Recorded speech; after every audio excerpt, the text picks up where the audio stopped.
Mohon izin kepada Ibu Ketua Dharma Wanita Persatuan Universitas 11 Maret untuk memulai pengajian Dharma Wanita Persatuan Universitas 11 Maret. Bismillahirrahmanirrahim. Assalamualaikum warahmatullahi wabarakatuh. Waalaikumsalam warahmatullahi wabarakatuh. Alhamdulillahilladzi an'amana bi ni'matil imani wal islam. Wassalatu wassalamu ala Muhammadin wa ala alihi wa ashabihi wa man tabi'ahum illa yaumil qiyamah. Asyhadu an la ilaha illallah wa asyhadu anna Muhammadar Rasulullah. Qala Allahu ta'ala fil Qur'anil Karim, a'udzu billahi minasyaitonir rajim. Wa qurabi anzini mudzalla mubaraka wa anta khairul munzilin al-ayah. Yang terhormat Ketua Dharma Wanita Persatuan Universitas 11 Maret, Ibu Budi Wijayanti Jamal Wibowo SE beserta jajaran pengurus Dharma Wanita Persatuan Universitas 11 Maret. Yang saya hormati Ustazah Profesor Dr. Hajah Iza Mafruhah ME MSI. Yang saya hormati Ketua Dharma Wanita Persatuan Unsur Pelaksana Universitas 11 Maret beserta jajaran pengurus, dan yang saya hormati jamaah pengajian Dharma Wanita Persatuan Universitas 11 Maret. Marilah kita panjatkan puji syukur kehadirat Allah Subhanahu wa Ta'ala karena pada pagi hari ini kita masih bisa bersilaturahim, menjalin kasih sayang, menyatukan hati, melangkah ke depan lebih baik, dan insya Allah selalu mendapatkan ridho dari Allah Subhanahu wa Ta'ala. Salawat serta salam selalu tercurah dan terlimpah kepada Nabi akhirul zaman, Nabi besar, Nabi agung, Nabi Muhammad Sallallahu Alaihi Wasallam beserta keluarga, sahabat-sahabatnya, umatnya, dan insya Allah di yaumil akhir nanti kita mendapatkan syafaat beliau. Hadirin yang dirahmati Allah, marilah kita buka bersama pengajian Dharma Wanita Persatuan Universitas 11 Maret dengan bacaan basmalah bersama-sama. Bismillahirrahmanirrahim. Semoga dengan bacaan basmalah tadi acara pengajian Dharma Wanita Persatuan Universitas 11 Maret bisa berjalan dengan lancar dan sukses. Hadirin yang dikasih sayangi Allah, marilah kita ikuti pembacaan ayat suci Al-Quran dengan surat Al-Kahfi, surat ke-8.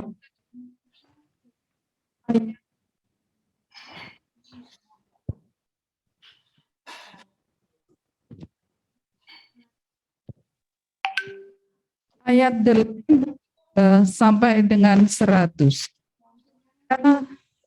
Ibu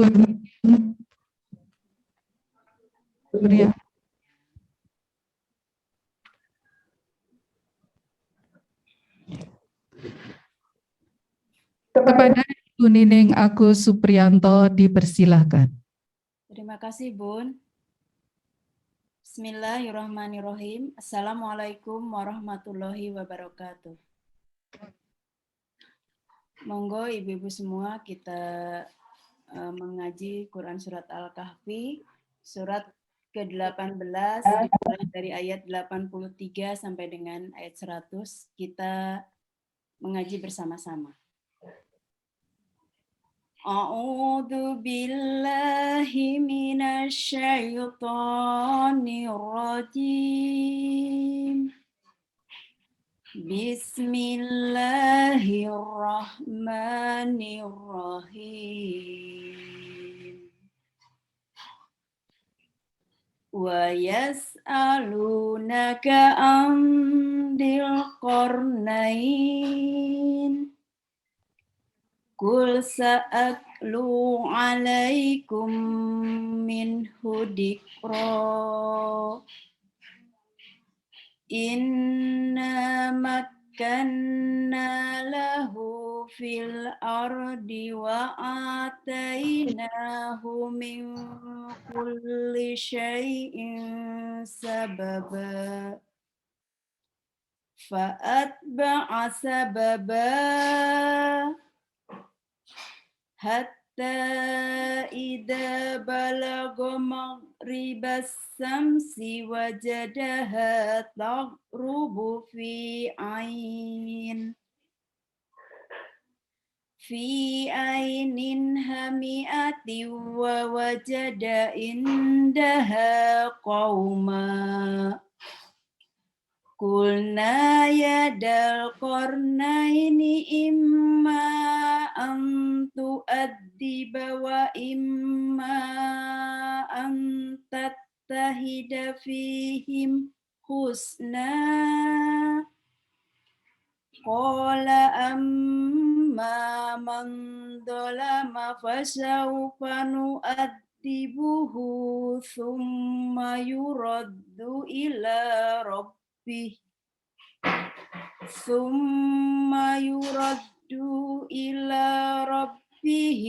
fayu'addibuhu adaban nukra.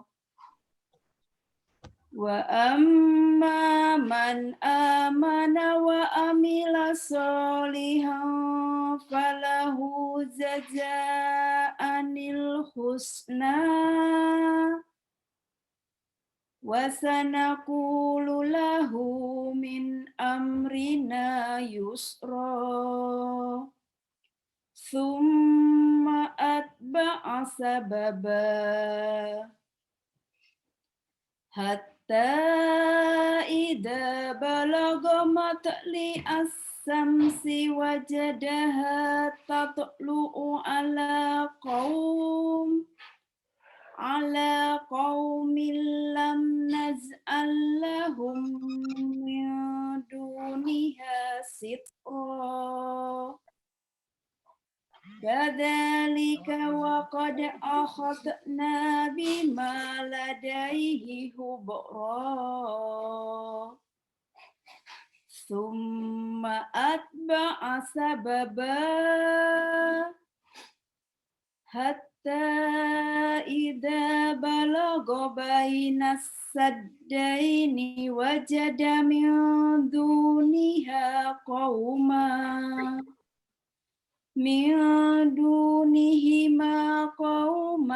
la yakaduna yafqahuna qawla. Qalu ya dal qarnaini inna ya'juja wa ma'juja mufsiduna fil ardi fahal naz'alu laka kharjan ala taj'ala bainana wa bainahum sadda. Qala ma makkani fihi rabbi khairun fa'ainnuni bikuwatin aj'al bainakum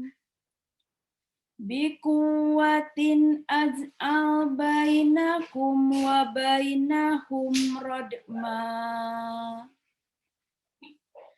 Atuni jubarul hadid hatta idza sawa bainas sodafaini qalam huhu hatta idza ja'alahu naran qala atuni ufrik alaihi kitra. Famasta'u ayyadharuhu wa mastata'u lahu naqba. Qala hada rahmatum mir rabbi fa idza jaa wa'du rabbi ja'alahu dakka wa kana wa'du rabbi haqqan wa tarakna ba'dahum yawma idin yamuju fi ba'di wa nufiha fis-suri fajama'nahum jam'a wa aradna jahannama yawma idzil lil kafirina arda. Sadaqallahul azim. Mohon maaf kalau ada kesalahan. Wassalamualaikum warahmatullahi wabarakatuh.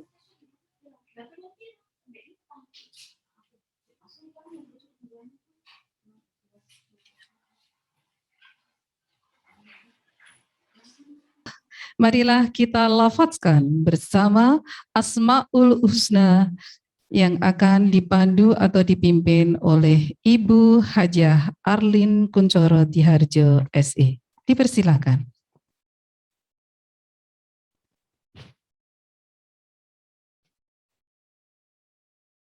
A'udzubillahi minasyaitonirrajim. Bismillahirrahmanirrahim.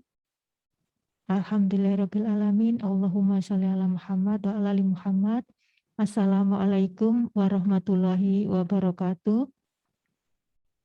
Monggo ibu-ibu kita berzikir Asmaul Husna. Bismillahirrahmanirrahim.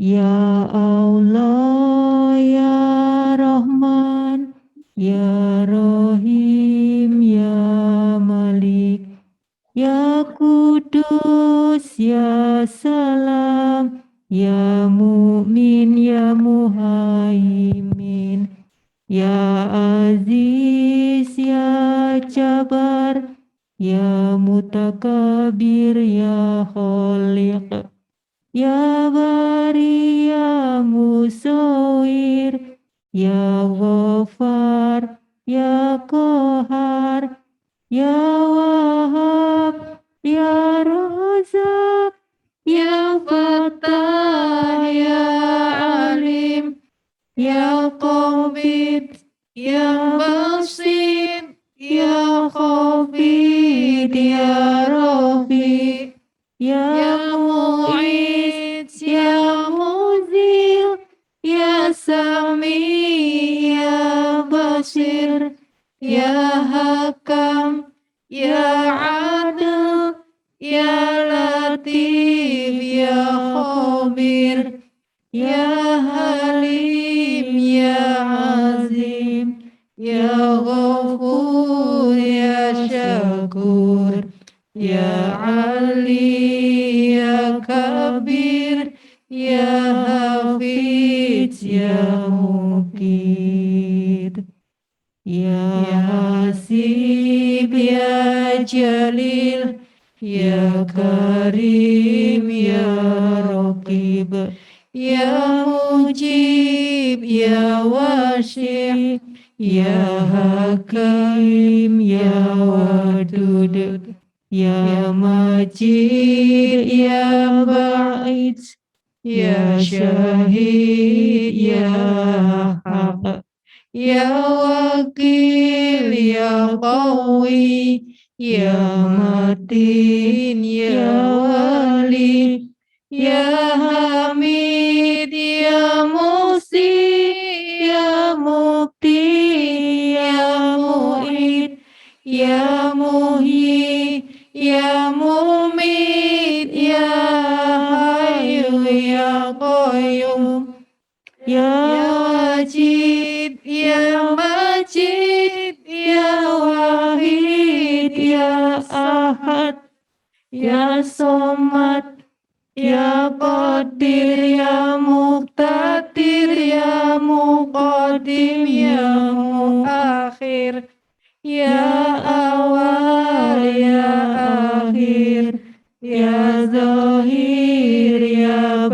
matin. Ya wali ya muta'ali ya bar ya tawab ya muntakin ya afu ya ra'uf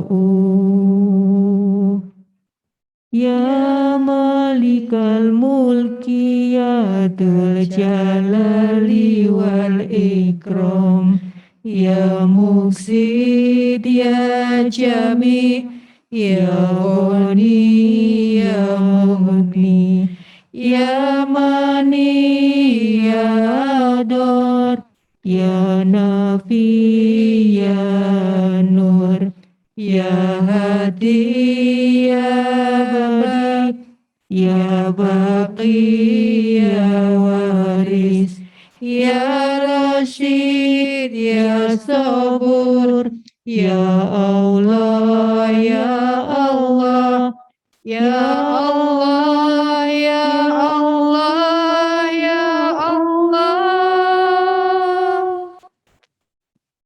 Alhamdulillah. Assalamualaikum warahmatullahi wabarakatuh. Waalaikumsalam warahmatullahi wabarakatuh. Terima kasih kepada Ibu Arlin Kuncoro Diharjo SE yang telah memandu Asmaul Husna.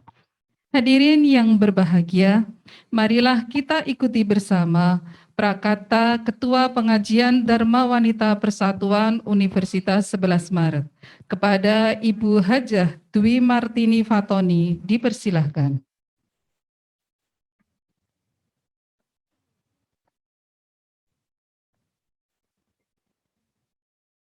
Assalamualaikum warahmatullahi wabarakatuh.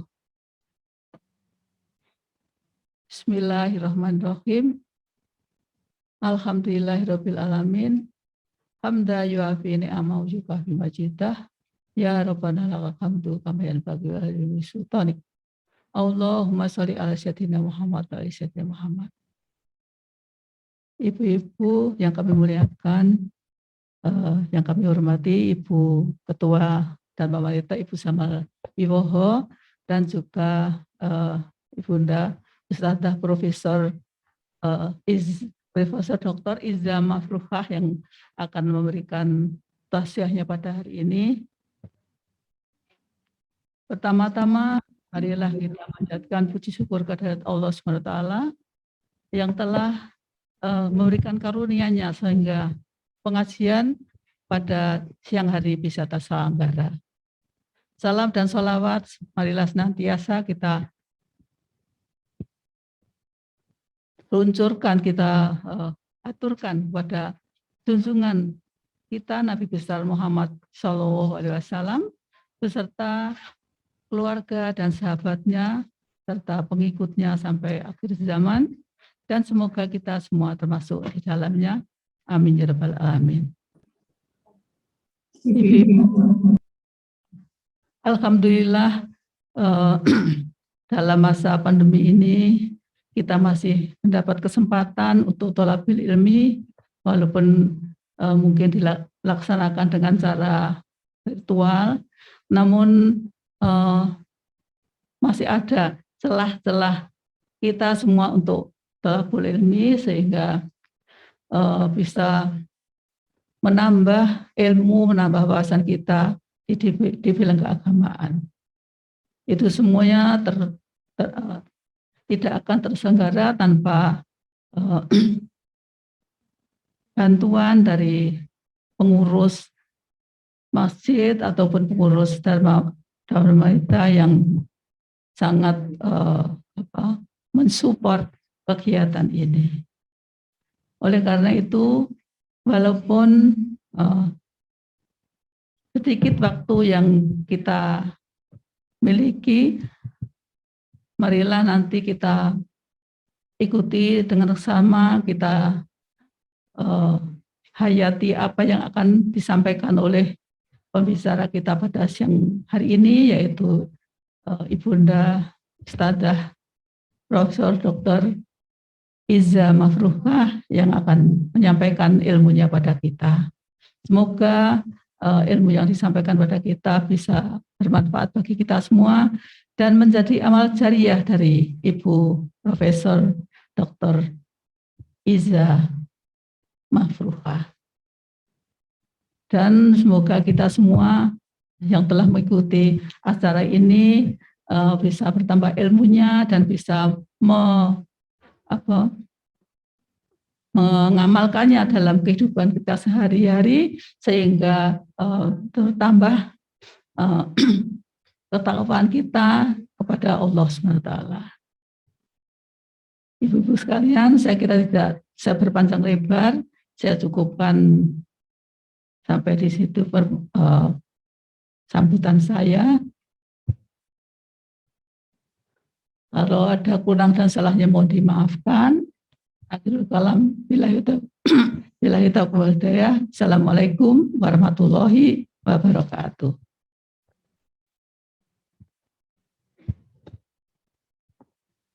Terima kasih kepada Ibu Fatoni yang telah membuka atau mengawali beliau sebagai Ketua Dharma Wanita Persatuan Universitas 11 Maret. Saya ulang, Ketua Pengajian Dharma Wanita Persatuan Universitas 11 Maret.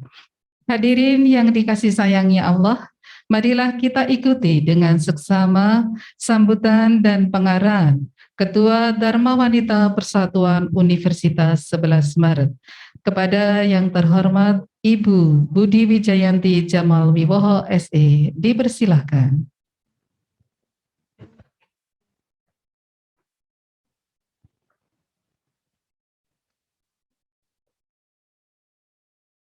Bismillahirrahmanirrahim. Assalamualaikum warahmatullahi wabarakatuh. Yang terhormat Ibu Ustadzah Profesor Dr. Iza Mafruhah SEMSI. Yang saya hormati Ibu Ketua Pengajian Dharma Wanita UNS, Ibu Fatoni, juga Ibu-Ibu Pengurus Pengajian Dharma Wanita Persatuan UNS, dan juga Ibu Ketua unsur pelaksana Dharma Wanita Persatuan UNS, juga seluruh anggota pengajian dan juga ibu-ibu yang bisa hadir di acara pengajian rutin Dharma Wanita Persatuan UNS ini, di luring juga di daring di rumah masing-masing. Salam sejahtera untuk kita semua. Pertama-tama marilah kita panjatkan puji dan syukur kepada Allah Subhanahu wa taala karena pada pagi hari ini alhamdulillah kita bisa bertemu, bertatap muka, juga ada yang bertatap maya melalui daring di acara pengajian rutin Dharma Wanita Persatuan UNS yang di sini di luring di ruang seminar Masjid Nurul Huda ini dan di rumah masing-masing. Mudah-mudahan pertemuan kita pada pengajian kali ini membawa berjuta kebaikan yang dapat menolong kita di akhirat kelak. Sholawat serta salam semoga tetap tercurah limpahan kepada Nabi besar kita Nabi Muhammad SAW, karena beliaulah yang patut kita jadikan suri teladan dalam kehidupan ini. Dan semoga Allah menempatkan beliau di sisinya yang paling indah. Ibu-ibu jamaah pengajian yang dirahmati Allah, atas nama Ketua Dharma Wanita Persatuan, tak lupa kami menyampaikan rasa terima kasih kepada Ibu Ustadzah Iza yang berkenan hadir di pengajian dan mengisi pengajian kali ini. Kami berharap Ibu bersedia memberikan isian yang tentunya kami sangat ingin mendapatkannya, yaitu tetap berkualitas meski terbatas pas di masa pandemi yang memang dibatasi. Keadaan ini memang kita dibatasi segala kegiatan kita. Kami juga menyampaikan terima kasih kepada jemaah ibu-ibu Dharma Wanita UNS atas kehadirannya. Juga terima kasih kepada pengurus masjid di sini yang semua terlibat di dalamnya pada kegiatan kali ini.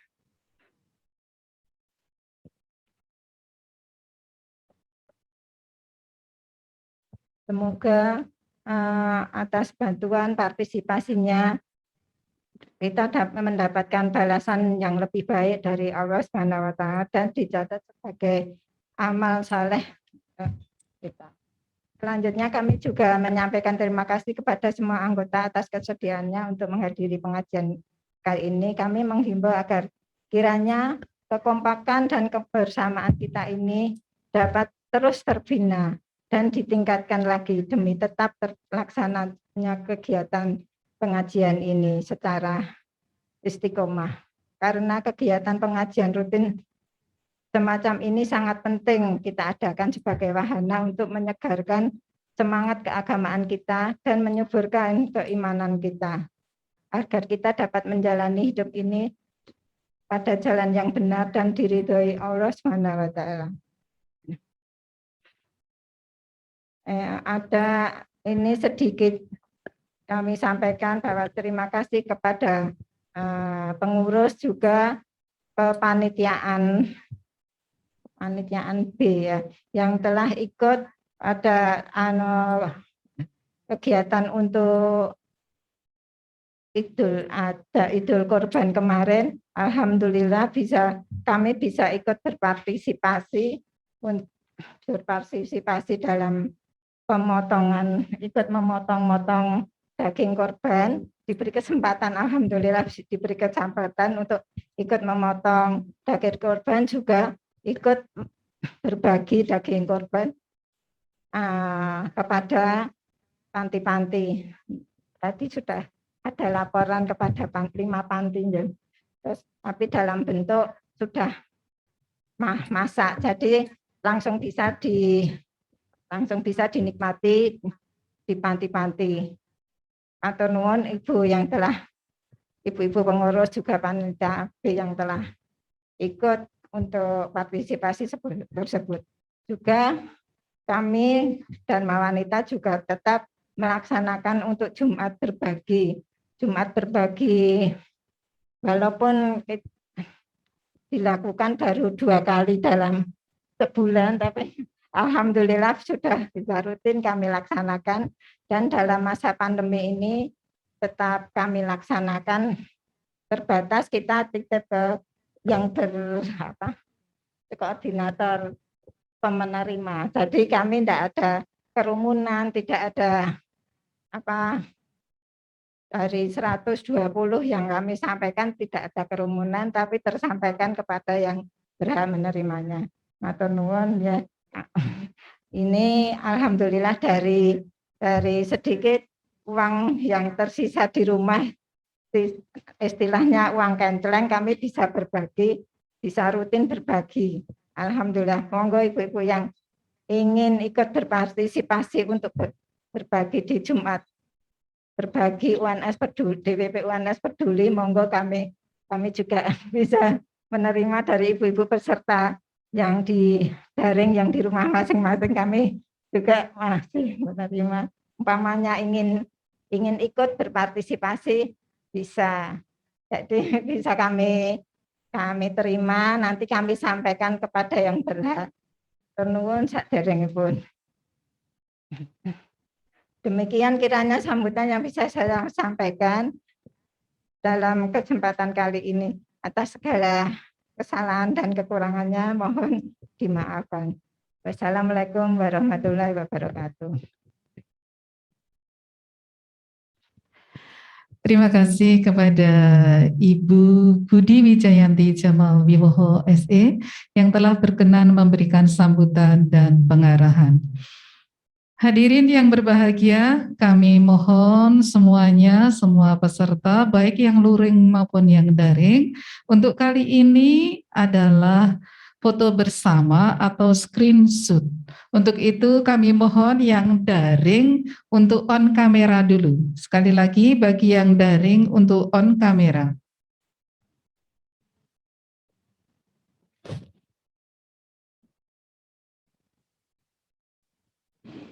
Ya. Di sini ada 2 layar nih. Ada 2 layar.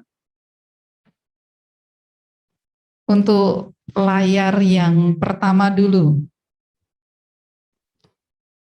Nanti dilanjutkan yang luring mungkin kita ambil secara shoot ya Mas ya. Ya, terima kasih dari Humas UNS dan dari Masjid Nurul Huda. Sudah siap? Oke, saya beri aba-aba. 3, 2, 1. Ya. Mungkin yang berada di sini bisa buka HP-nya sementara.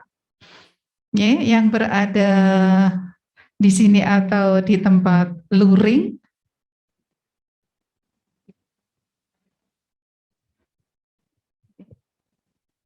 Sekali lagi, saya beri aba-aba. Sudah yang luring?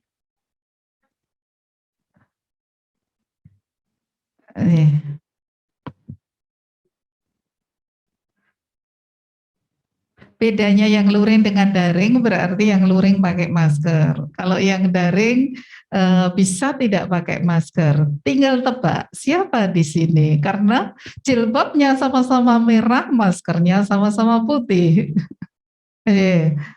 Baiklah, sekali lagi. Ya, yang luring sudah siap? Saya hitung. Oh, baik. Saya hitung layar kedua dulu, Mas. Layar kedua. Saya hitung 3, 2, 1. Sudah? Ya. Untuk peserta bagaimana, Mas? Yang luring pengambilannya? Enggak bisa. Oke. Ya, sudah. Terima kasih. Ya, di sini aja sudah di screenshot ini. Ya, screenshot aja Bunda. Di screenshot, saya screenshot, Mas Asrul sudah screenshot dan ini sudah terkirim juga beberapa foto yang di screenshot oleh anak saya juga, Dik Sari ini ya. Oke, baiklah hadirin yang dikasih sayangi Allah. Marilah kita ikuti bersama pengajian atau tausiah yang dilanjutkan dengan doa yang akan disampaikan oleh Ustazah Profesor Dr. Hajah Iza Mafrukah SEMSI yang kali ini mengambil tema tetap berkualitas meski terbatas.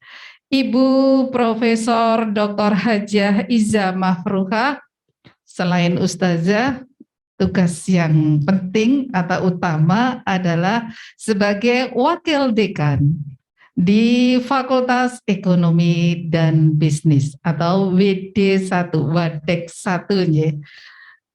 Mohon berkenan Ibu Iza Mafrukah untuk memberikan tausiah sekaligus dilanjutkan dengan doa. Dipersilahkan. Assalamualaikum warahmatullahi wabarakatuh. Waalaikumsalam warahmatullahi wabarakatuh. Alhamdulillah wa syukrulillah ala jami'i nikmatillah. Asyhadu an la ilaha illallah wa asyhadu anna Muhammadan abduhu wa rasuluh la nabiyya ba'dah. Allahumma shalli ala Muhammad wa alihi wa ashabihi wa mawalah. Qala Allahu ta'ala fil kitabul karim, a'udzu billahi minasyaitonir rajim. Bismillahirrahmanirrahim. Ya ayyuhalladzina amanu kullu fisilmi kafah wa la tatabi'u khutuwati syaiton innahu lakum aduwwum mubin. Al-ayah amma ba'du. Yang saya hormati Ibu Jamal Roho selaku Ketua Dharma Wanita Persatuan,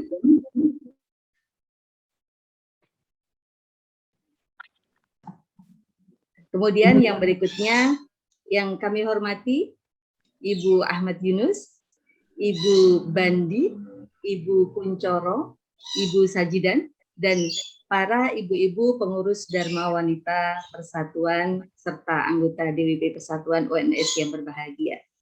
Puji syukur alhamdulillah, marilah kita panjatkan kehadirat Allah Subhanahu wa taala yang telah memberikan rahmat dan hidayahnya sehingga pada hari ini hari Selasa di hari terakhir bulan Agustus ya, kita bisa bermuajahah, kita bersilaturahmi di dalam acara pengajian rutin Dharma Wanita Persatuan UNS, sebuah acara yang sangat luar biasa gitu ya, yang tentu saja akan insya Allah membawa kemaslahatan bagi kita semua.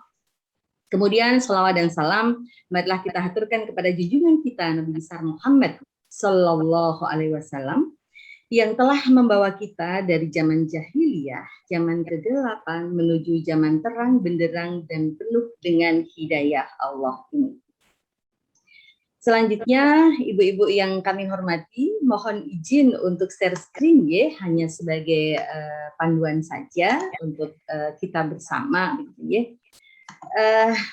Pada hari ini, sebagaimana yang sudah disampaikan oleh Bu Ratih itu seperti kakak saya sendiri itu berada di Sukoharjo. Kita berjarak rumahnya hanya 5 menit, gitu ya, untuk bersilaturahmi bersama. Pada hari ini saya akan menyampaikan sedikit mengenai hijrah, ya, hijrah, di mana kita tetap berkualitas meskipun terbatas. Kan masa pandemi ini adalah satu hal yang sangat luar biasa, gitu ya, sangat luar biasa yang menyita begitu banyak aktivitas kita yang kemudian membuat kita harus berasa pada kondisi-kondisi yang terbatas. Mungkin sekilas saya akan sampaikan bahwa di Indonesia sendiri kalau kita bicara krisis, gitu ya, kita sudah mengalami sedikitnya ada 3 krisis. Krisis yang pertama adalah krisis di tahun 65. Pada saat itu adalah krisis politik, ya, krisis politik yang kemudian berimbas pada jatuhnya Orde Lama, kemudian masuknya Orde Baru. Nah, kemudian yang kedua adalah krisis pada tahun 98, krisis perbankan, krisis moneter, krisis ekonomi yang kemudian juga berimbas lagi pada krisis politik di tahun 98 yang kemudian menyebabkan turunnya Orde Baru berganti dengan Orde Reformasi. Kemudian yang berikutnya, krisis ini adalah krisis kesehatan, sebuah krisis yang luar biasa karena itu membatasi berbagai macam aktivitas. Salah seorang sahabat saya di PMK menyatakan bahwa krisis ini telah merubah peradaban, telah menyebabkan peradaban itu berubah dengan cukup signifikan. Nah, bagaimana kita menyikapinya? Tapi sebelumnya saya akan menyampaikan tadi di dalam awal itu saya sudah menyampaikan di dalam surat Al-Baqarah ayatnya 208, gitu ya. Ya ayyuhalladzina amanu dkhulu fis-silmi kaffah. Hai orang-orang yang beriman, masuklah kamu di dalam Islam secara keseluruhan. Dan janganlah kamu nurut langkah-langkah setan, karena setan itu musuh nyata bagimu. Ini adalah satu ayat yang meminta kita untuk masuk Islam secara keseluruhan, untuk berhijrah. Bukan hanya berhijrah secara fisik, tetapi juga berhijrah secara spiritual kita, secara tingkah laku kita, secara aktivitas tindak tanduk kita. Jadi kalau kita lihat di dalam Al-Quran yang kita pegang, gitu ya, yang selalu kita coba pelajari, selalu coba kaji, selalu kita ikrokkan hari ke hari, itu sebenarnya ada 3 hal, ya, yang ada di dalam Al-Quran ini. Yang pertama adalah yang berkaitan dengan akidah atau teologi. Di dalam Al-Quran itu banyak sekali ayat-ayat yang berisi mengenai akidah. Satu hal yang selama ini selalu kita hafal, menjadi dasar kita di dalam bertindak berakidah, itu adalah surat Al-Ikhlas. Qul huwallahu ahad. Katakan bahwa Allah itu satu. Itu adalah akidah kita. Akidah kita yang mendasari tingkah laku kita. Nah, kalau kita runut lebih ke belakang lagi, gitu ya, lebih ke belakang lagi, bahwa sebenarnya kenapa manusia itu mempunyai kewajiban, bukan hanya kewajiban, kebutuhan untuk berakidah, kebutuhan untuk berteologi. Ini saya sampaikan bahwa akidah itu bukan kewajiban saja, tapi kebutuhan sudah ada di dalam diri manusia. Jadi ketika seseorang itu dilahirkan ke muka bumi, gitu ya, dilahirkan ke muka bumi, maka dia dibekali oleh 2 hal. Yang pertama itu disebut dengan ghorizah. Ghorizah itu naluri. Ghorizah itu naluri. Di mana ghorizah itu ada 3 macam. Ada 3 macam. Ghorizatul tadayun, ghorizatul baqa, dan ghorizatul naw. Nah, apa itu? Yang pertama adalah ghorizatul tadayun. Naluri untuk kita bisa beribadah kepada Allah. naluri untuk mendekatkan diri, naluri untuk istilahnya menyembah sesuatu kekuatan di luar kita. Itu sebabnya dulu ketika masa sebelum agama Islam itu berkembang dengan bagus gitu ya, di Indonesia khususnya di Jawa, itu yang namanya aliran animisme, dinamisme itu luar biasa. Bahkan dulu sekali ketika tahun 90, ketika saya pertama kali menginjakkan kaki di Solo untuk kuliah gitu ya, ada salah seorang saudara saya mengatakan, hati-hati Nduk, di sana itu adalah kota termusyrik di dunia gitu ya. Karena apa? Karena pada saat itu yang namanya acara-acara keagamaan itu bercampur baur dengan acara-acara kejawen. Yang kirap ketika tahun baru Hijrah disebut dengan satu suro. Kemudian ketika kita berada di perempatan pada malam-malam tertentu, malam Selasa Kliwon, malam Jumat Kliwon, kita masih menemukan berbagai macam sajian-sajian. Itu sebenarnya karena ghorizatut tadayun. Ada animisme, ada dinamisme. Ada ketakutan, ada perasaan bahwa ada sesuatu di luar kita. Ya. Yang dia itu kuat, sangat kuat. Makanya orang kemudian datang ke pohon-pohon besar memberi sesajen. Itu karena ghorizatut tadayun. Tapi dengan masuknya agama Islam ke kita, gitu ya, ke umat manusia, ghorizatut tadayun itu sudah beralih, berpindah.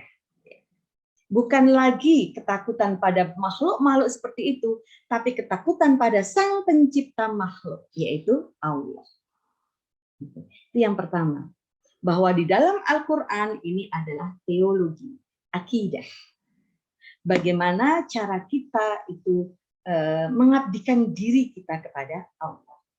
Kemudian ghorizah yang kedua itu adalah ghorizatul baqa, naluri untuk mempertahankan diri.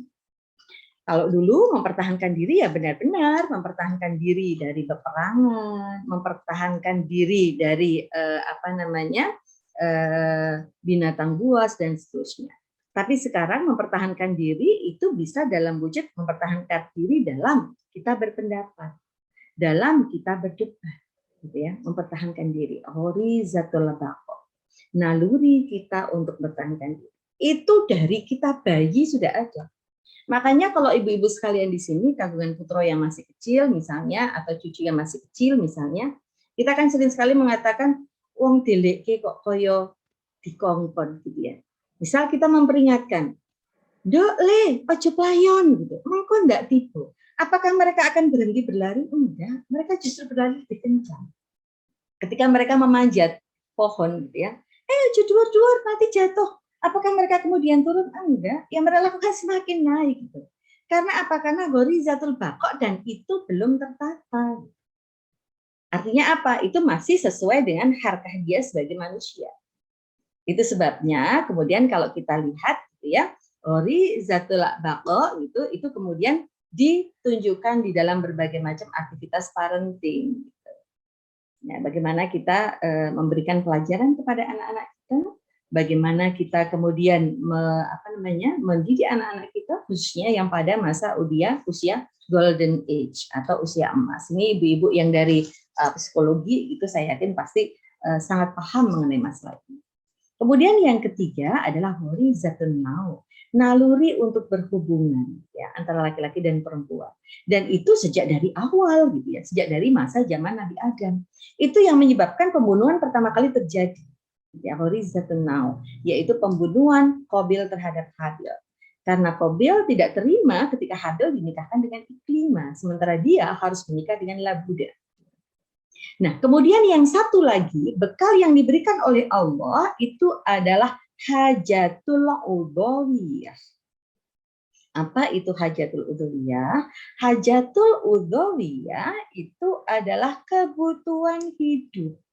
Yang apabila tidak kita turuti itu akan menyebabkan kematian, akan menyebabkan sakit. Misalnya saja apa? Kita misalnya tidak makan minum puasa dari pagi, dari fajar sampai dengan buka puasa maghrib kita kuat. Tapi kalau kita ngebleng, tidak puasa selama 3 hari 3 malam misalnya, maka secara fisiologis kita yang akan kalah, fisik kita yang akan kalah. Kalau tidak sakit, ya mungkin kita kemudian bisa jadi meninggal. Itu yang pertama di dalam Al-Quran itu isinya akidah. Salah satu akidah adalah qori zatul qadar. Kemudian yang kedua di dalam Al-Quran itu sebenarnya isinya adalah law, syariah, aturan-aturan, ya, syariah. Di mana syariah itu sendiri dibagi dengan syariah yang berhubungan dengan ibadah, dengan ritual, tata cara kita sholat, tata cara kita zakat, tata cara kita puasa, gitu ya, berhubungan dengan ritual yang kemudian dilengkapi dengan hadis Rasulullah. Ya. Kemudian yang kedua, syariahnya berhubungan dengan muamalah, dengan hubungan kita sesama manusia. Maka ada hablum minallah, hablum minanas. Yang akidah itu adalah hablum minallah, yang syariah itu sebagian besar itu ada, yang muamalah itu adalah hablum minanas. Jadi yang syariah ritual itu adalah hablum minallah, syariah muamalah itu adalah hablum minanas. Di mana hablum minanas di sini, muamalah di sini itu juga ada beberapa macam. Ada yang berhubungan dengan maliyah, dengan harta, ya, dengan harta, dengan kebendaan. Itu yang kemudian kalau di dalam kami, di dalam ekonomi itu ada konsentrasi mengenai ekonomi syariah, ekonomi Islam. Jadi bagaimana ekonomi yang berdasarkan dari Islam. Di mana yang berhubungan dengan maliyah itu ada yang sifatnya tijari. Tijari itu artinya komersial. Jadi jual beli, pinjam meminjam, partnership, leasing. Kalau ibu-ibu tidak haji gitu ya atau umroh gitu ya, di dalam taksi itu kan ada tulisannya tijarah gitu kan, lease. Jadi sewa beli di situ. Taksi yang bisa disewa dan dibayar.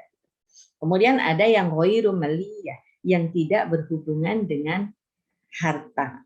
Misalnya saja infak, tidak berhubungan dengan ghairu tijari, tidak berhubungan dengan komersil gitu ya. Misalnya infak, sedekah, tadi sudah disampaikan oleh Bu Budi Jamal bahwa sisihkan sebagian hartamu gitu ya kepada orang lain, kepada sesama kita. Karena dari yang diberikan Allah kepada kita itu pasti ada hak dari orang lain. Nah ini juga ada satu hal yang menarik gitu ya di dalam Islam yang kemudian mulai sekarang itu banyak sekali diadopsi di dalam kehidupan kita sehari-hari, termasuk di dalam kehidupan pemerintahan gitu ya, dalam ekonomi secara makro gitu. Jadi kita di dalam Islam gitu ya, kalau bicara mengenai infak, sedekah, zakat gitu, itu kan kita dibagi menjadi 8 golongan penerima zakat, ya kan? Ada 2 golongan pertama yang selama ini kadang-kadang sering di masyarakat itu disamakan gitu, yaitu fakir dengan miskin. Fakir dan miskin. Padahal itu kan dan itu artinya apa? Artinya kan ada 2, bukan fakir atau miskin, tapi fakir dan miskin. Apa bedanya fakir dan miskin? Fakir itu adalah seseorang yang dia memang membutuhkan bantuan. Apabila dia tidak diberikan bantuan, maka dia tidak bisa memenuhi kebutuhan hidupnya. Misalnya saja, lansia yang mungkin usianya sudah sangat sepuh, yang tidak memiliki keluarga, atau lansia yang terlantar. Kemudian kaum difabel. Nah itu dia disebut fakir, karena dia memang harus diberi bantuan baik secara konsumtif maupun yang lainnya. Kalau di selanjutnya yang kedua itu adalah miskin. Dia masih bisa beraktivitas, dia masih bisa melakukan aktivitas-aktivitis produktif, sehingga dia adalah dibantu dengan zakat yang digunakan untuk produktif. Dia dibantu dengan qardul hasal. Jadi pinjaman tetapi untuk kebaikan dan tidak tidak ada pengembalian lagi, ya, tidak ada yang dikembalikan bahkan tanpa pengembalian. Nah, kalau dalam kehidupan berbangsa dan bernegara kita mengenal yang disebut dengan perlindungan sosial dan bantuan sosial. Perlindungan sosial itu muncul baru saja, gitu ya, peraturan kesejahteraan. Gitu. Karena apa? Karena mengadopsi dari apa yang disampaikan di dalam syariah Islam, yaitu adanya fakir. Dia perlindungan, dia memang harus dilindungi, harus diberi. Kemudian miskin itu bantuan sosial, PKH, itu bantuan sosial. Tapi raskin, rastra itu ada masuk ke dalam perlindungan sosial. Nah, seperti ini. Jadi Islam itu di dalam Al-Quran ini ternyata aturannya Masya Allah begitu detail, begitu banyak. Itu hubungannya dengan syariah atau law. Tadi saya sampaikan ada 3, yaitu akidah, syariah, dan yang berikutnya adalah etika atau akhlak. Ya, bahwa Muhammad Rasul kita, Rasulullah Shallallahu Alaihi Wasallam itu memang diturunkan ke muka bumi untuk memperbaiki akhlak, untuk memperbaiki etika kita, untuk memperbaiki tindak tanduk kita. Ya. Akhlak itu sifatnya sangat luas. Bukan hanya di dalam aktivitas yang berhubungan dengan perbuatan kita, tetapi juga di dalam perkataan kita. Nah, itu kaitannya dengan bagaimana kita masuk ke dalam Islam secara kafah, secara keseluruhan. Kemudian yang selanjutnya masih di dalam Al-Baqarah, kalau kita bicara mengenai hijrah, gitu ya, Al-Baqarah ayatnya 218, Allah menyatakan seperti ini. Innal ladzina amanu wal ladzina hajaru wa jahadu fis sabilillah ulaika yarjuna rahmatallah wallahu ghafurur rahim. Jadi innal ladzina amanu, sesungguhnya orang-orang yang beriman, orang-orang yang berhijrah dan berjihad di jalan Allah, mereka mengharapkan rahmat Allah. Allah Maha Pengampun lagi Maha Penyayang. Jadi inti ayat tadi kalau kita lihat itu ada 3 hal, yaitu beriman, berhijrah, dan berjihad. Iman itu bermakna perjuangan di dalam melaksanakan risalah Allah.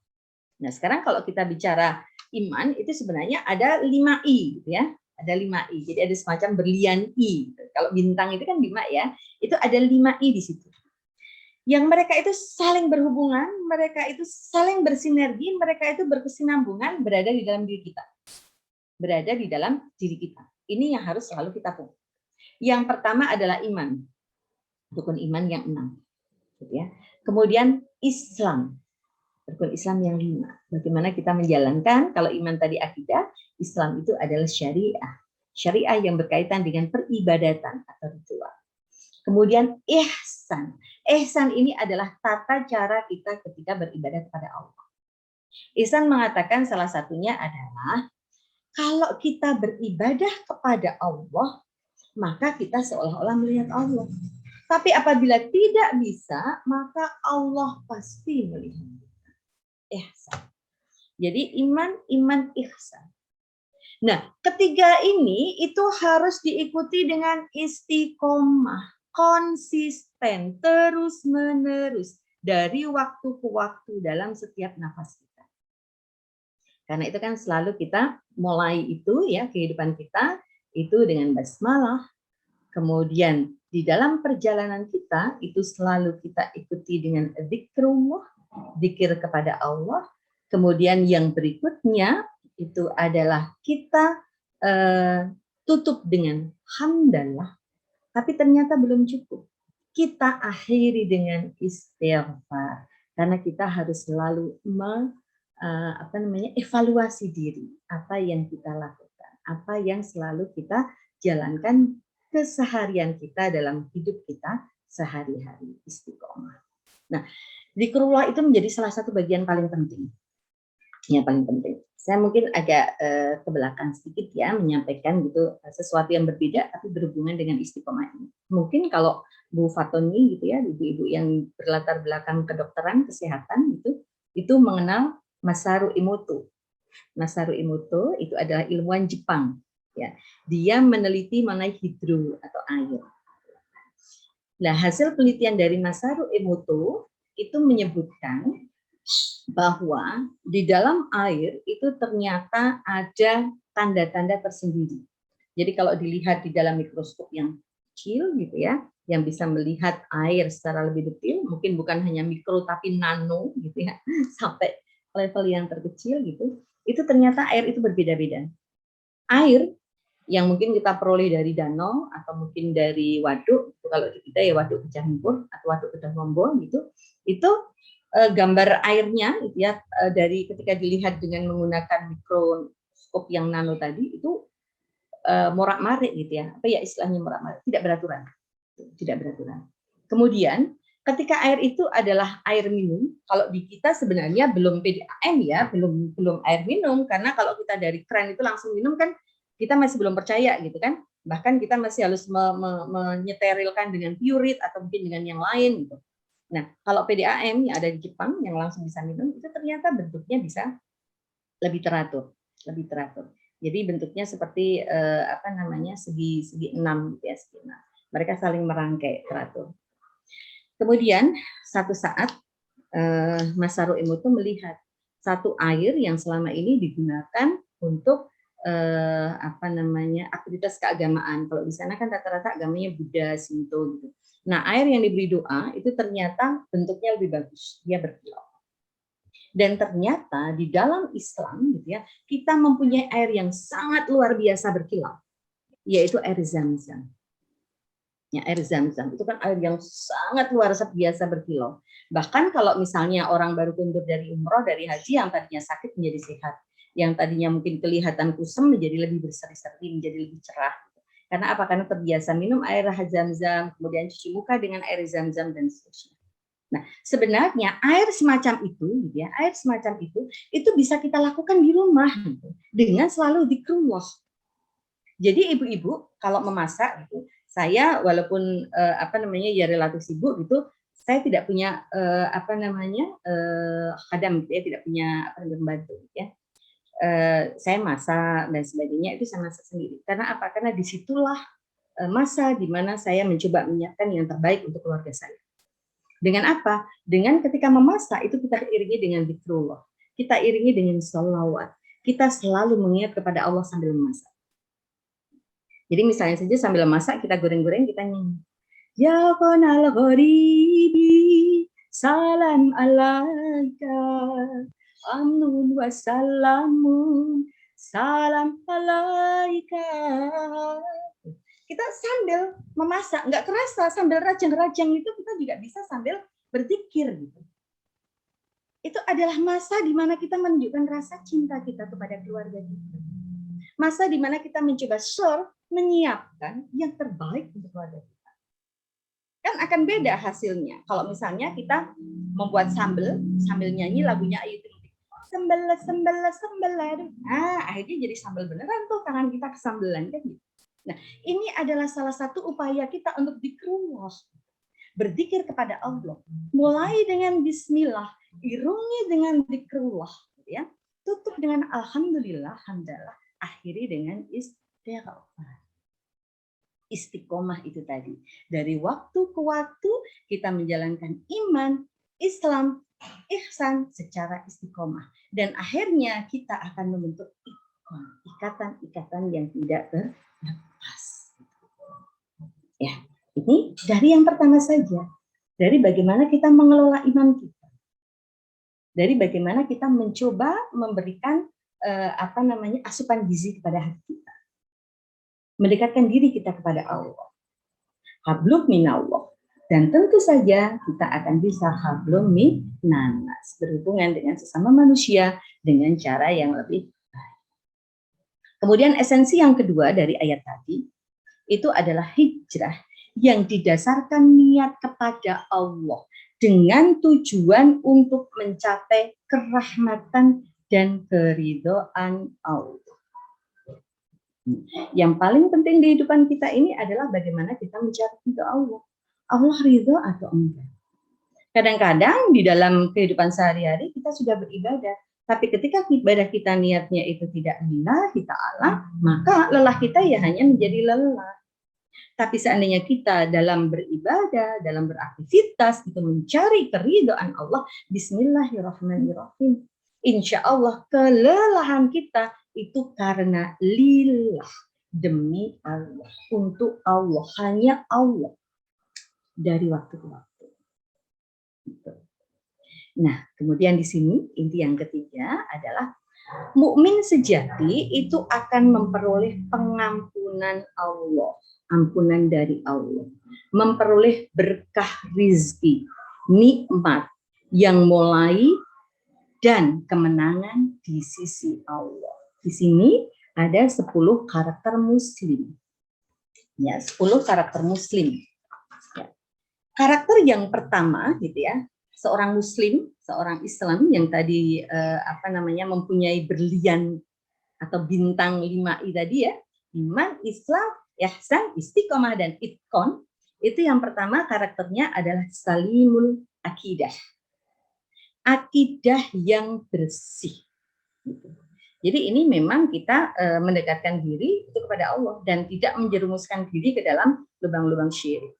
Karena kadang-kadang nyun sewu, ketika pada kondisi-kondisi kita itu kondisi yang sangat tertekan, itu sangat-sangat mudah kita dibisiki oleh syaitan. Sangat-sangat mudah itu kita akan terjerumus ke dalam syirik, gitu ya.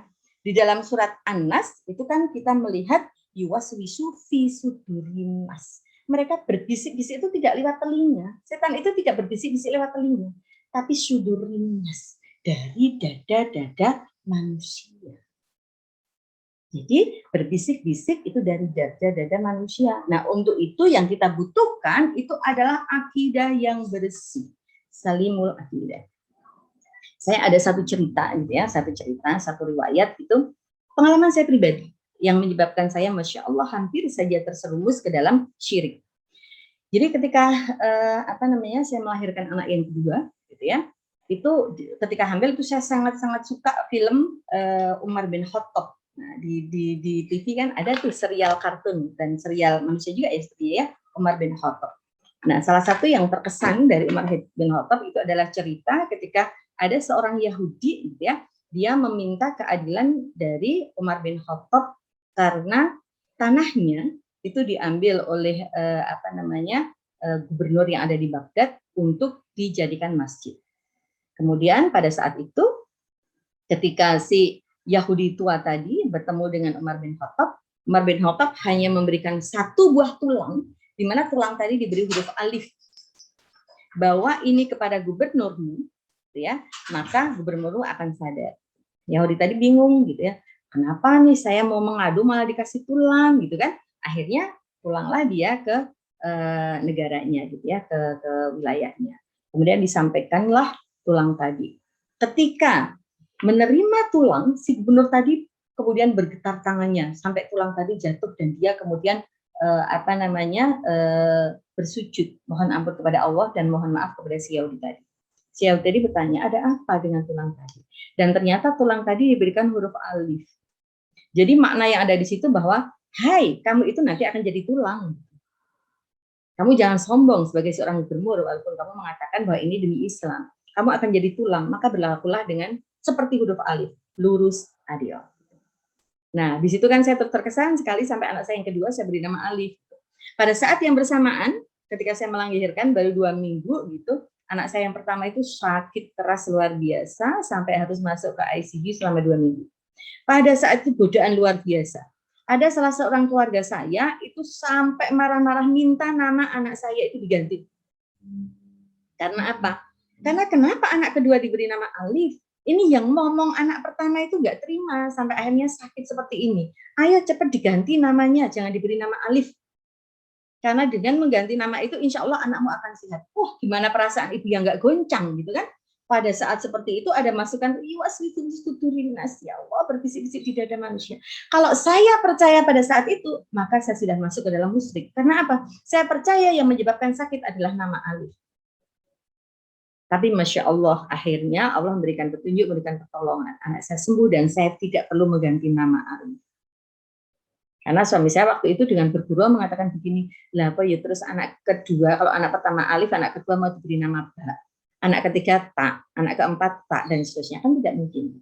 Nah ini, salimul akidah yang harus kita jaga, karena yang namanya lubang syirik itu dekat sekali dengan kita. Ada di mana-mana. Begitu mudahnya kita terjerumus karena yuwaswisu fi sudurin nas. berbisik-bisik di dalam hati manusia. Kemudian karakter Islam yang kedua, nah ini termasuk ya, maaf ya, yang salimul akidah tadi ya, kaitannya dengan kondisi kita pandemi saat ini. Maaf, saya balik lagi yang pertama ya. Kondisi pandemi kita saat ini, ya, kita dihadapkan pada kondisi yang sangat-sangat berbeda. Kondisi yang Masya Allah, kita berada benar-benar kesulitan, gitu, karena merubah peradaban. Kita yang biasanya kalau ketemu, salam, cipika, cipiki, gitu ya, kita sering ketemu di berbagai pertemuan, sekarang tidak bisa, salam kita ganti gitu ya, malah tinju-tinjuan gitu kan, bahkan mungkin tidak berani seperti itu. Kita yang biasanya sering mengundang, ada orang hajatan kita datang, ikut bersuka cita, ada orang meninggal juga sama, sekarang kita dibatasi dengan banyak hal. Gitu. Nah pada kondisi seperti ini, maka kita benar-benar harus lillahi ta'ala, kita pasrahkan semuanya kepada Allah. Kita percaya pada Allah bahwa ini gitu ya, bumi sedang tidak baik-baik saja. Dan Allah itu lebih suka pada orang yang menjaga diri. Karena Allah memberikan kita kehidupan ya untuk kita manfaatkan, untuk kita abdikan kepada Allah. Jadi oke, baik, saya akan mengurangi diri kita untuk tidak beraktivitas di luar. 5M dan 1D gitu ya. Ya kita mulai dari menjaga jarak, memakai masker, mengurangi menghindari kerumunan, mengurangi mobilitas, kemudian juga mengurangi makan bersama, dan 1D yaitu selalu berdoa dan saling mendoakan. Kondisi saat ini memang agak sulit ya. Bahkan kalau orang-orang yang sudah lansia gitu ya, saudara-saudara kita yang sudah lansia, ya kemudian mereka sama sekali tidak ke masjid. Padahal masjid itu sebenarnya satu hiburan yang luar biasa untuk orang lansia. Kalau di tempat tinggal saya di Payaman, gitu ya, asli saya dari Magelang, Payaman, itu ada satu pondok pesantren yang khusus untuk lansia. Jadi lansia datang ke sana, ya mereka itu tidak seperti panti jompo, tidak. Mereka beraktivitas dari pagi sampai sore, mulai dari ngaji ke kiai ini, bunyai ini, dan seterusnya mereka berpindah-pindah. Dan itu adalah kebahagiaan yang mereka peroleh. Tapi pada kondisi seperti ini, terpaksa harus ditutup. Gitu ya. Banyak orang tua yang kemudian aduh sedih, bagaimana saya harus kehilangan kesempatan saya harus kehilangan begitu banyak waktu untuk bertemu dengan teman-teman saya. Gitu. Tapi akidah yang bersih bahwa ini semua adalah dari Allah dan Allah nanti akan membantu menyelesaikan, gitu ya. Allah nanti akan menentukan mana saatnya di mana pandemi ini berakhir, maka kita dengan akidah kita percaya kepada Allah, maka kita ikuti aturan-aturan yang ada saat ini. Karena apa? Karena Allah lebih suka orang yang menjaga diri. Kemudian yang kedua, ya, adalah sahihul ibadah. Ya, ibadah yang benar. Jadi benar ibadah menurut Al-Quran dan menurut sunnah dan menurut hadis dari Rasulullah.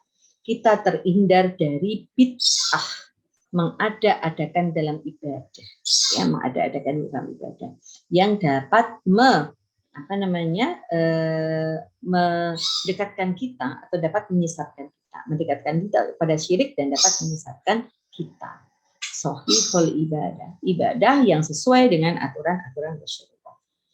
Saya ingat sekali ketika masih kecil gitu ya, itu salah satu kitab yang kita pelajari itu kan ada Safinatus Shalah. Jadi bagaimana sholat itu mulai dari fikrun wade, jadi fikih di dalam berwudu, kemudian Safinatus Shalah, Safinatus Jannah dan seterusnya, ya. Itu bagaimana tuntunan kita untuk beribadah kepada Allah, untuk menjalankan ibadah yang lurus, ibadah yang benar, tidak mengada-adakan. Kemudian yang ketiga adalah matinul khuluq, akhlak yang kokoh. Karena matinul khuluq itu adalah akar dari akhlakul karimah atau akhlak yang mulia, yaitu sebuah aktivitas yang menunjukkan kepribadian kita yang menawan, yang dapat meyakinkan pada semua orang akan Islam sebagai rahmatan lil alamin. Dan Allah itu menurunkan Rasulullah Muhammad itu sebagai uswatun hasanah, sebagai contoh uswah yang baik. Gitu ya.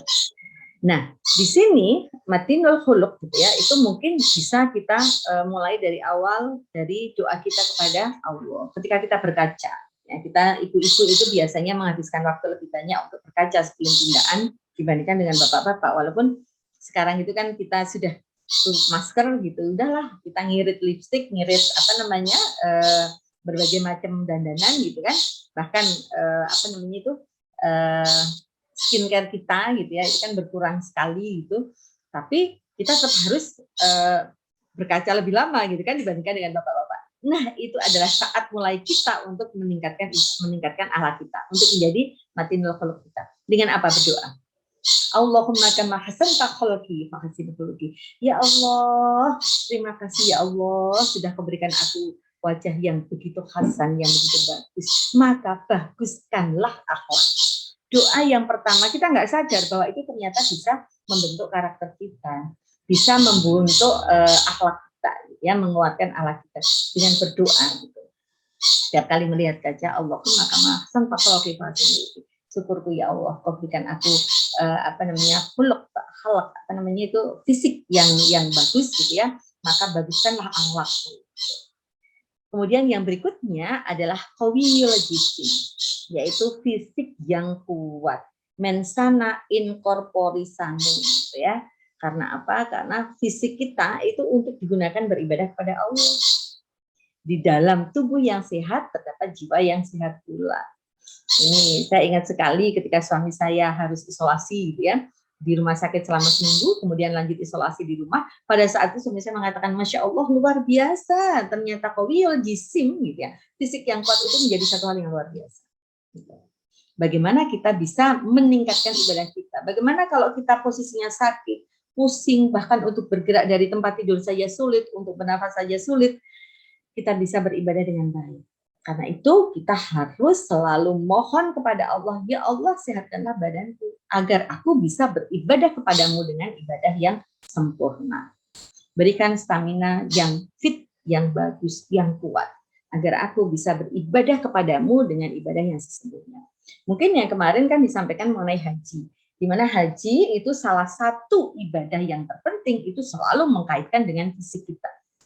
Itu makanya salah satu syarat dari haji itu kan dari yang mampu, gitu kan? Mampu dari apa saja? Mampu dari dana, mampu dari fisik, mampu dari apa namanya akal kita juga. Jadi fisik, qayyimul fisik. Nah ini mungkin satu pengalaman juga ya, walaupun ini tidak tentang materi haji gitu. Di dalam tadi 5I tadi kan, yang pertama iman, yang kedua Islam. Salah satu dari rukun Islam itu adalah berhaji bila mampu, ya kan, di rukun Islam yang terakhir. Nah kita berupaya, ini kebetulan ibu-ibu, saya yakin kalau dalam wanita itu kan mendapatkan pendapatan yang pasti gitu ya dari suami setiap bulannya gitu. Maka satu hal yang paling penting adalah bagaimana kita meninggalkan anak-anak kita pada kondisi Islam yang sempurna. Islam yang sempurna salah satunya adalah dengan cara, jadi bukan ini satu-satunya, salah satunya dengan cara bagaimana kita menyempurnakan rukun Islam anak-anak kita. Karena itu ini mungkin nanti bisa juga jadi salah satu inspirasi buat ibu-ibu di sini, atau mungkin malah sudah dilakukan gitu ya. Saya juga meniru dari senior saya gitu. Hadiahi anak kita itu bukan hadiahi rumah yang bagus, gitu ya, tapi hadiah yang pertama adalah pendidikan yang bagus. Pendidikan yang bagus dari pendidikan duniawi dan dari pendidikan kaitannya dengan Islami. Kemudian bekali dia dengan rukun Islam yang sempurna. Ajari dia untuk berpuasa, ajari dia untuk berzakat, ajari dia untuk melakukan sholat yang terbaik, dan yang berikutnya siapkan haji dia. Karena sekarang menunggu haji itu kan sampai berapa? Hampir 30-an tahun gitu ya, 30-an tahun. Nah, kalau yang kita berpikir nanti berhaji setelah bekerja gitu ya, nanti biar lumpuh-lumpuh sendiri untuk berhaji, maka mungkin pada saat fisik anak-anak kita itu tidak bagus lagi, mungkin baru ada kesempatan untuk berhaji. Karena itu kalau bisa memungkinkan, tolong hadiahi anak kita, cucu kita pada saat ulang tahun ke-12, ketika dia masuk akhir balik, ketika dia diizinkan untuk mendaftar haji, hadiahi dengan haji. Dan ternyata insya Allah itu akan membawa dampak yang luar biasa. Seharusnya anak saya haji di tahun 2019 kemarin, karena dia mendaftar di tahun 2011-2012. Tapi karena pandemi belum bisa berangkat. Ini anak saya yang kedua, usia 12 tahun, hadiahnya adalah ONH.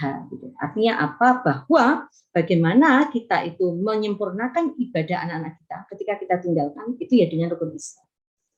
Kalau sekarang kan kadang-kadang banyak orang yang berpikir yang penting buatkan rumah dulu, beri kendaraan dulu, dan seterusnya. Padahal yang penting adalah gaji itu. Kalau rumah, kendaraan, dan seterusnya, Allah yang akan memberikan. Allah akan memberikan rizki bagi siapapun, gitu ya, termasuk rizki bagi anak-anak kita. Baik rizki yang apa namanya, rizki yang pada tataran dia itu sesuai, gitu ya, tataran bahwa Allah itu memberikan rizki pada semua orang, rizki pada tataran normal, maupun rizki yang disebabkan oleh kinerja kita. Nanti satu saat kalau kita ketemu, kita bisa membahas mengenai masalah rizki ini secara lebih detail, gitu ya. Karena rizki itu kan ternyata bukan hanya satu, banyak sekali gitu mengenai rizki. Kemudian yang berikutnya itu adalah mutsaqaful fikri. Maaf Bu Rateh, ini saya sampai jam berapa? Kalau saya sudah ngomong kadang-kadang sok kebablasan soalnya. Ini baru jam 11. Kira-kira sampai jam berapa? Halo? 11.15. Oh ya, 11.15 siap. Insya Allah nanti akan terjadi. Kemudian yang kelima adalah mutsaqaful fikr, intelek di dalam berpikir. Nah ini salah satu yang tadi saya sampaikan. Bekal yang kita berikan kepada anak-anak kita adalah bekal di dalam ilmu pengetahuan. Sehingga apa? Sehingga di sini dia akan intelektual bagus. Walaupun sekarang IQ saja nggak cukup, ya, dicukupkan juga EQ, ya, EQ, emotional quotient, ada SQ, spiritual quotient, ada AQ, attitude quotient. Jadi ada banyak sekali, gitu ya, yang mungkin kita bekalkan kepada anak-anak.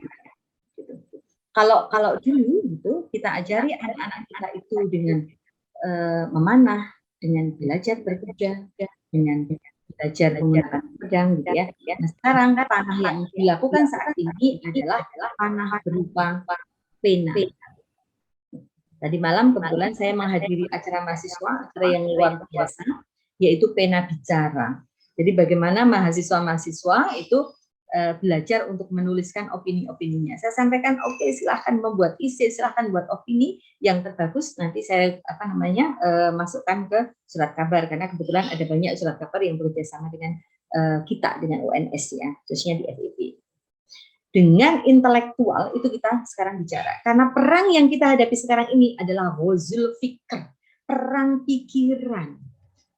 Kalau dulu kita perang itu musuhnya kelihatan, tapi sekarang tidak. Karena ghazul fikr. Bahkan hal-hal yang saat ini kita hadapi saja kita mendapatkan infonya luar biasa, ya kan? Banyak hoax-hoax yang beredar di mana-mana.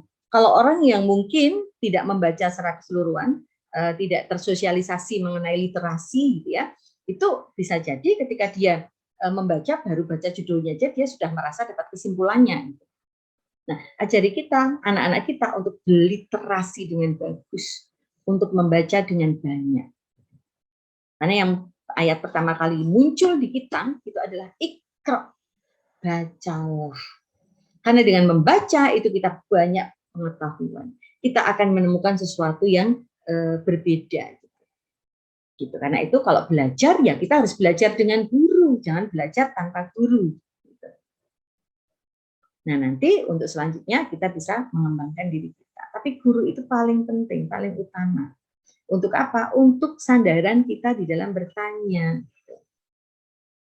Nah, mutsaqaful fikr atau intelektualitas di dalam berpikir, gitu ya, itu akan membantu perkembangan Islam kita, akan meningkatkan kemampuan Islam kita, generasi muda kita. Kemudian yang berikutnya adalah qadirun alal kasbi, yaitu muslim yang dia itu independen dari segi ekonomi. Karena kalau kita mampu dari segi ekonomi, maka kita akan bisa membantu orang lain. Tadi disampaikan oleh Bu Budi, ayo kita sisihkan. Sekarang nabung itu jangan sisa ya. Nabung itu adalah sisihkan. Dengan menyisihkan maka kita akan punya qadirul alal kasbi, independen dari segi ekonomi. Aktivitas apapun. Kemarin misalnya ibu-ibu belajar untuk membuat apa namanya itu kemarin? konektor gitu ya, konektor untuk masker misalnya. Itu sangat mungkin.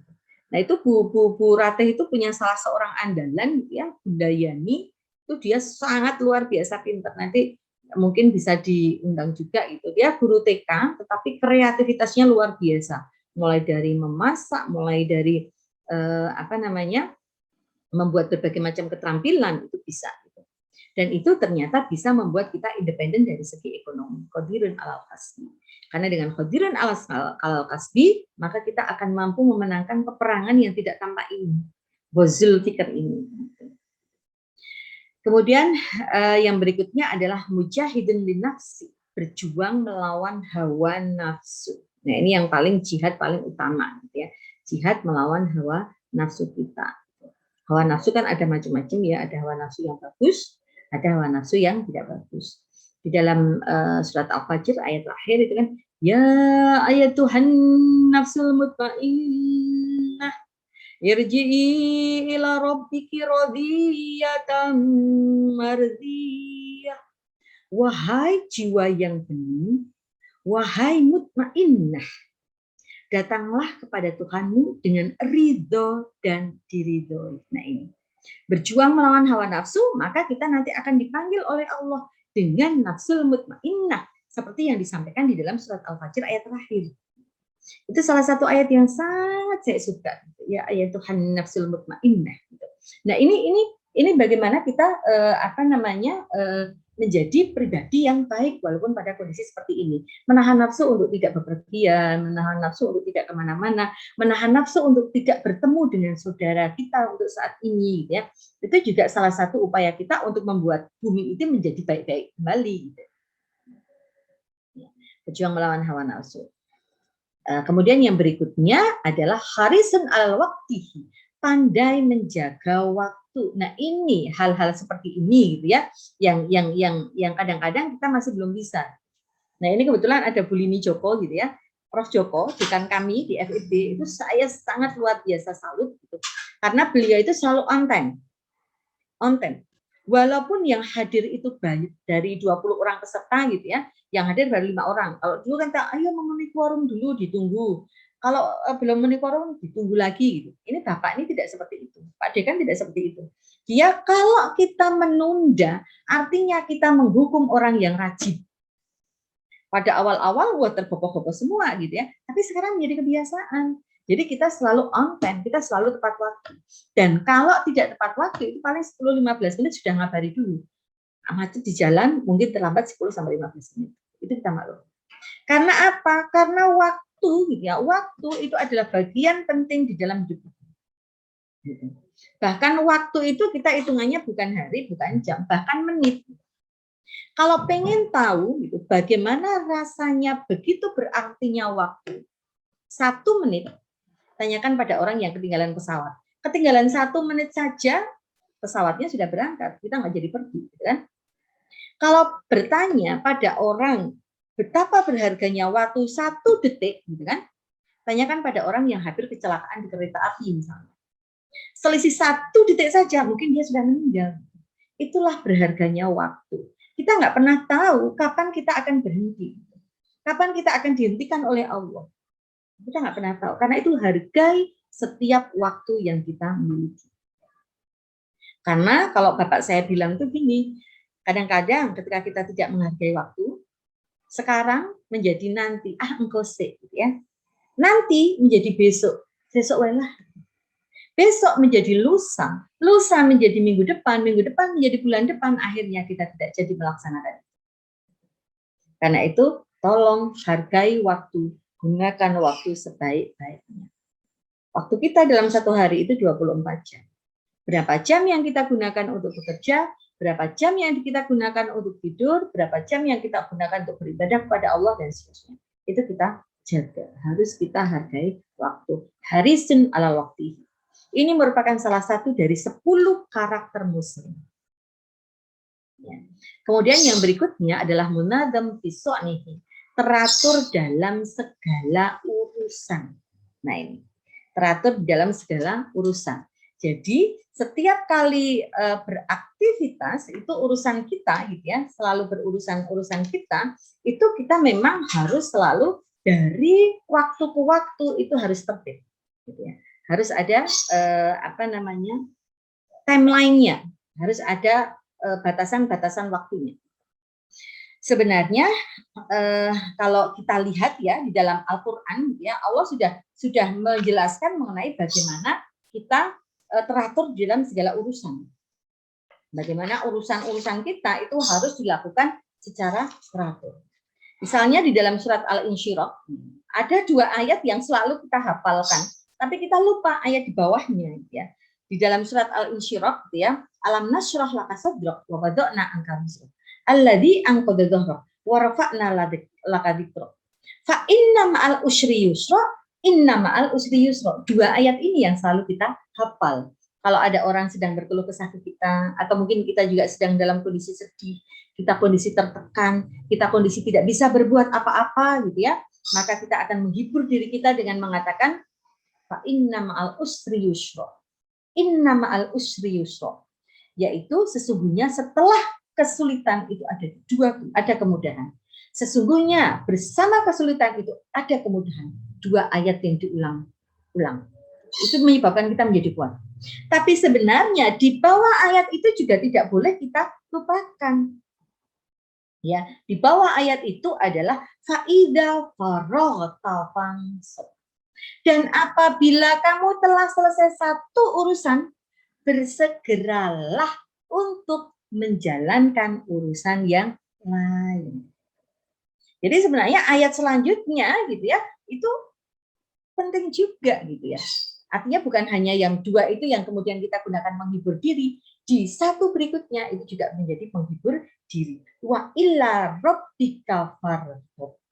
Dan hanya kepada Tuhanmu lah kamu berharap. Ini satu rangkaian ayat yang Masya Allah, Allah itu memberikan rangkaian yang luar biasa. Wah, ini sepertinya pas ini ya. Yang ke-10 itu adalah nafi'atul lil ghairi, bermanfaat untuk orang lain. Sautama-utamane manungso yaiku kang migunani maring sapodo-podo. Bermanfaat untuk orang lain dalam hal apapun. Tidak harus berupa harta, tidak harus berupa tenaga, berupa pemikiran, berupa waktu, berupa hiburan, bahkan dengan saling mendoakan pun itu kita bermanfaat kepada orang lain. Karena itu budaya salam assalamualaikum warahmatullahi wabarakatuh itu juga menjadi satu hal yang mengakhiri kita bahwa kita itu bermanfaat kepada orang lain dengan mendoakan. Salam itu adalah doa dan itu bermanfaat kepada orang lain. Bagaimana kita saling bertukar salam dan itu memberikan kita kenyamanan, memberikan kita keselamatan dan insya Allah memberikan berkah dan rahmat Allah. Karena itu nyun sewu ibu-ibu kalau sedang sholat gitu ya, kita sudah rakaat terakhir gitu, tahiyat akhir, maka kita bersalam assalamualaikum warahmatullahi wabarakatuh. Resapi salam itu, katakan ucapkan dengan sepenuh hati, wahai saudaraku yang berada di sisi kananku, keselamatan, kerahmatan, keberkahan Allah untukmu. Assalamualaikum warahmatullahi wabarakatuh. Wahai semua yang berada di sisi kiriku, keselamatan, kerahmatan, keberkahan Allah untukmu. Kalau itu benar-benar kita resapi, saya meresapi, Bu Budi meresapi, Bu Ratih meresapi, yang lainnya semua meresapi, maka insya Allah kita saling mendoakan di sisi kanan kita, di sisi kiri kita, maka kita akan mendapatkan doa dari sekian juta umat manusia yang sholat berada di sisi kanan kita. Kita mendapatkan hadiah doa dari orang yang berada di sisi kita, jutaan umat manusia yang berdoa kepada kita. Tapi catatannya adalah kita juga harus mendoakan dengan doa yang sesungguh-sungguhnya, dengan salam yang seindah-indahnya. Nah, itu kan sangat mudah, sangat bisa kita lakukan. Saling mendoakan dengan cara kita khusyuk di dalam sholat kita, sampai akhir sholat, yaitu sampai ke dalam salam. Ibu-ibu sekalian yang saya hormati, ini sebenarnya ada banyak materi tapi nggak apa-apa gitu ya, karena Ini adalah intinya bagaimana kita menjadi karakter Muslim yang sejati. Mungkin mekaten kemawon saya sakit matur di hadapan ibu-ibu sekalian. Apabila ada kesalahan, ada kekhilafan, saya sebagai pribadi mohon maaf yang sebesar-besarnya dan akan selalu beristighfar kepada Allah. Astagfirullahaladzim. Apabila ada kebenaran datangnya dari Allah dan mari kita manfaatkan bersama-sama. Wabillahi taufik wal hidayah. Wassalamualaikum warahmatullahi wabarakatuh.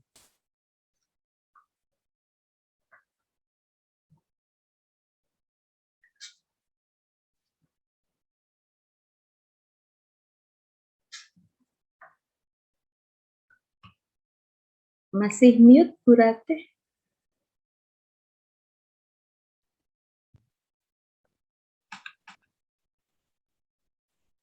Masih mute Bu Ratih?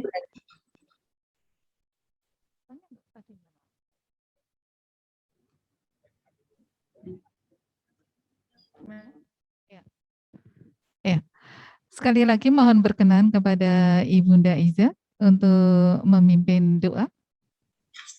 Sebetulnya kita masih ingin terus loh.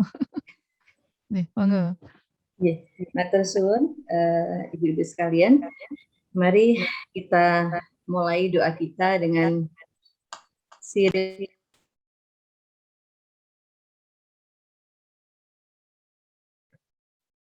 Masih ada.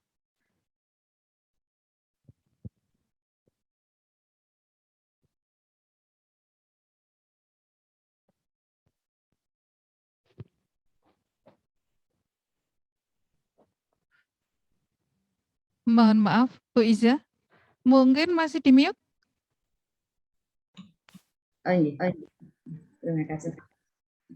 Asyhadu an la ilaha illallah wa asyhadu anna Muhammadar Rasulullah. Allahumma shalli ala Muhammad wa ali Muhammad. Allahumma shalli ala Muhammad wa ali Muhammad. Allahumma shalli ala Muhammad wa ali Muhammad.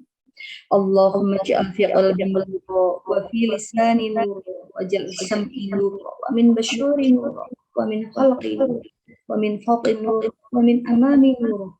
Allahumma a'tini nur. Ya Allah, berikanlah ke dalam hati-hati kami cahaya, ke dalam lisan kami cahaya, ke dalam pendengaran kami cahaya, ke dalam mata kami cahaya. Ya Allah, berikanlah cahaya di atas kami, bawah kami, samping kanan dan kiri kami. Ya Allah, berikanlah cahaya ke dalam seluruh tubuh kami. Ya Allah, hanya kepadamu hamba mohon pertolongan, hanya kepadamu hamba mohon perlindungan. Allahumma ya muqallibil qulub, ya Allah yang maha membolak-balikkan hati, sabit qalbi, tetapkan hatiku ala dinika wa ta'atik, pada agama dan ketaatan padamu. Allahumma ya muqallibil qulub, sabit qalbi ala dinika wa ta'atik.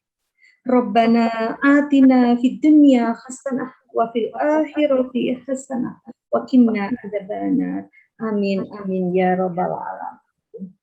Matur suwun ibu-ibu, waktu saya kembalikan kepada Ibu Ratih. Matur suwun.